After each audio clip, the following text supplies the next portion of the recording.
Hey there, everyone. My name is Charlotte Froh and the host of this podcast, Change by Choice. Super excited to head into a new week with you all and a new topic. So today what we're going to be diving into is the number one reason people fail at reaching their goals and how you can start to move through that. And so, I've been talking a lot about goal setting. It's a huge part of what I do when I'm coaching people, when I'm coaching clients, and a lot of people we set goals, and what I start to see is, why people aren't actually getting to the end, to reaching them. Now, I'm not just talking about goals like it could be short-term ones. I'm talking like long-term goals.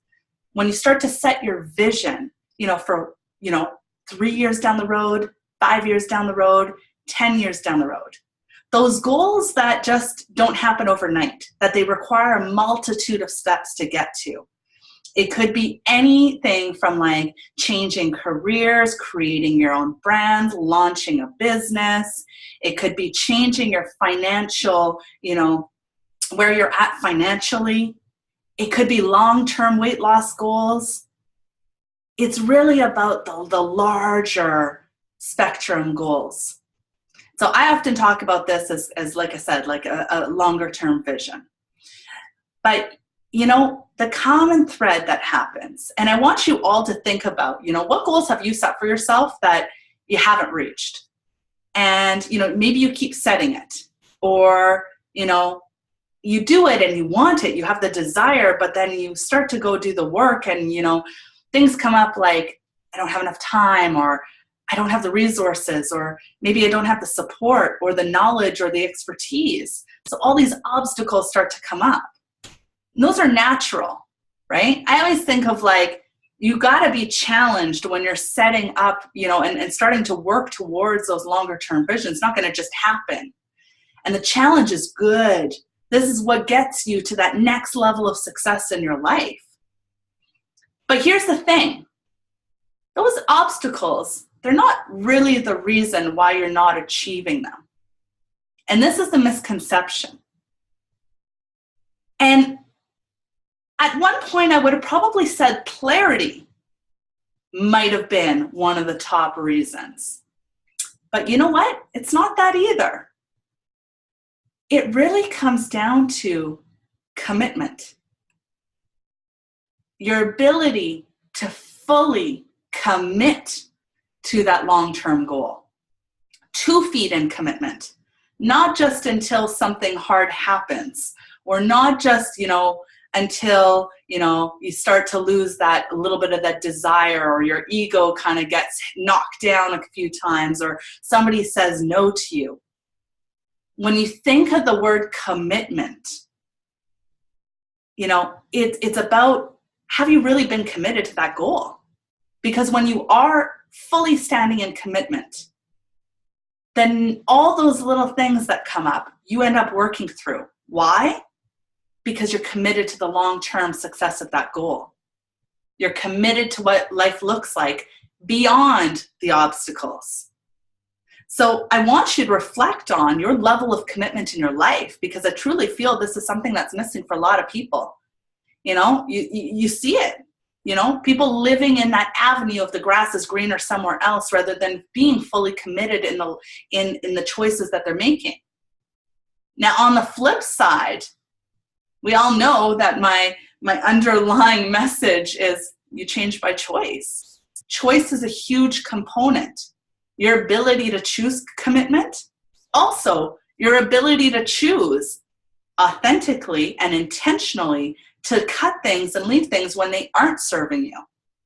So I'm not a believer that just because you went into a commitment that you're stuck in that for the rest of your life. Because along the way, you get handed clarity. You get handed maybe reasons why maybe something's not a good alignment for you.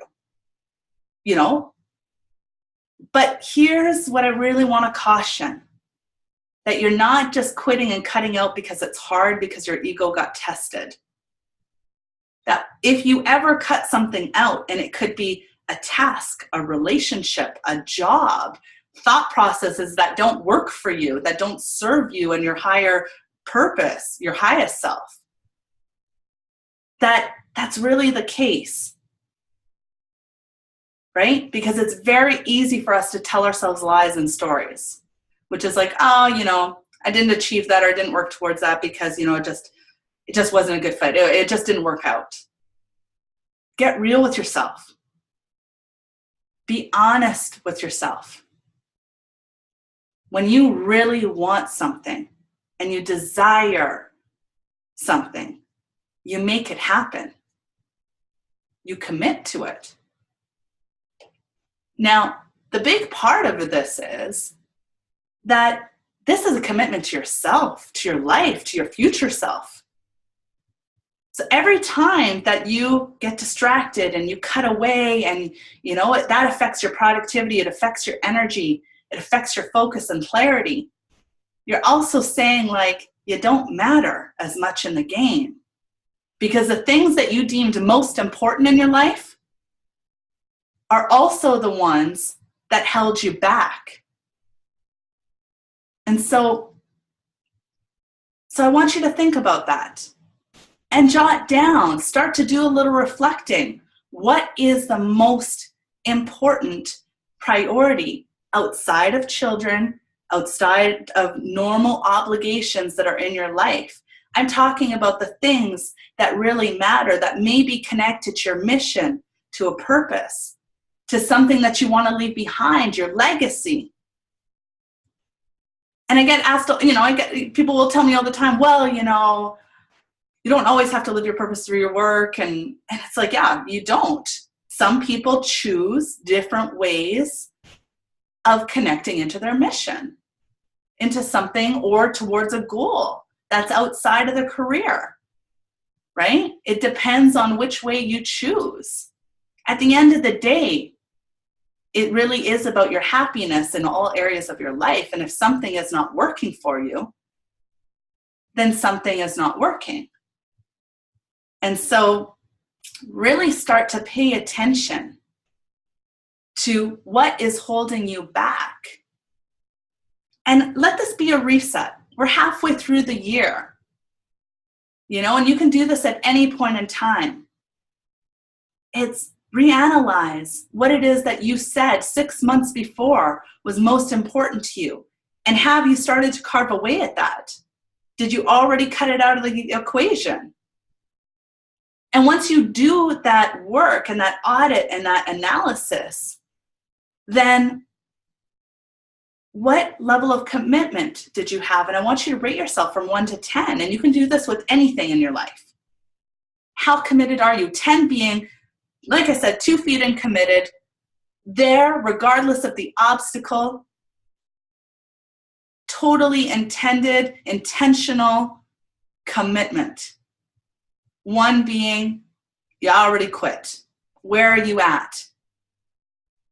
And the secret to this is that at any point in time, you can choose for that commitment to be a 10.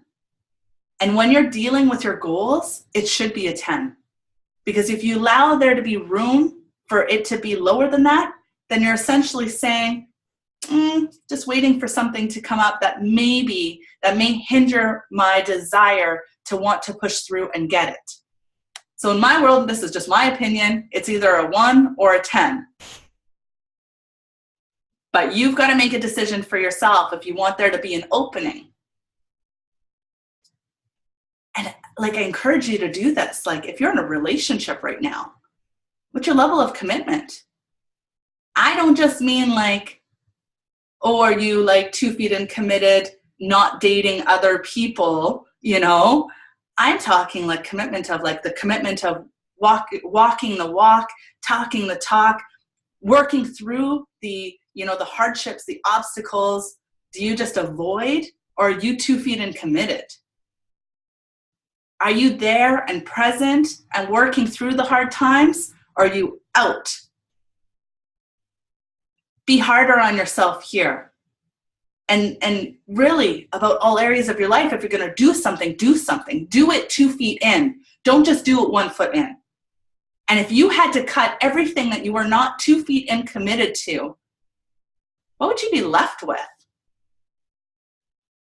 It's a really interesting example, or like an exercise to do. Write it all out just to see, just for fun. And just think about it. Because on the other end of that analysis and that reflection is, well, am I going to choose to then just be 2 feet in committed? Or should I work towards maybe cutting that thing off my plate? And so this all connects to a bigger piece, which is your overall legacy, what you're leaving behind. When you're not fully committed with something or somebody, then you're not really doing your best. And my question to you is, why wouldn't you want to do your best? You just trying to keep everything afloat, just doing everything kind of mediocre? Because how you are in life is how you are in life. And if you're not able to show up in the capacity in which you would like to stamp something as like, yeah, that's a reflection of me, 100% of me, then why do it? Raise the bar for yourself. Let this be a reset for yourself. Ask yourself, where is my level of full in commitment missing in my life? Because this is where people fail. And so I hope that you'll take the time and do that reflection.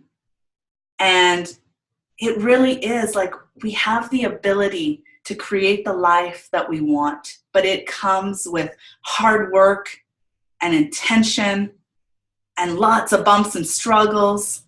That's why you got to honor the struggle and push through, right? But along the way, as you get clarity, and if something really isn't in alignment, just because you committed doesn't mean that you can't uncommit. And so there's a fine line of giving yourself grace, but just make sure if you do that, it's not because it got too hard and you don't want to put in the work and your ego got slighted. Make sure it truly is because the congruence isn't there, the alignment isn't there, and it's just not what you want now moving forward. Because we evolve based on clarity, based on steps. Each day we evolve. And so through that evolution, sometimes we're like, hey, I started here, but now I want this. And it was all based on that information that you got. So evolution is a great thing. Changing goals, awesome. Just make sure it's for the right reasons. Cool? Always remember that your desired life is one choice away and that you have the ability to change just one choice at a time, right? So have an amazing day. And if you need any additional resources, I have tons of content on my Facebook page, Charlotte Fro Change by Choice. Got my website, charlottefro.com. And you've always got all my other episodes here on Change by Choice, the podcast. All right, you guys take care.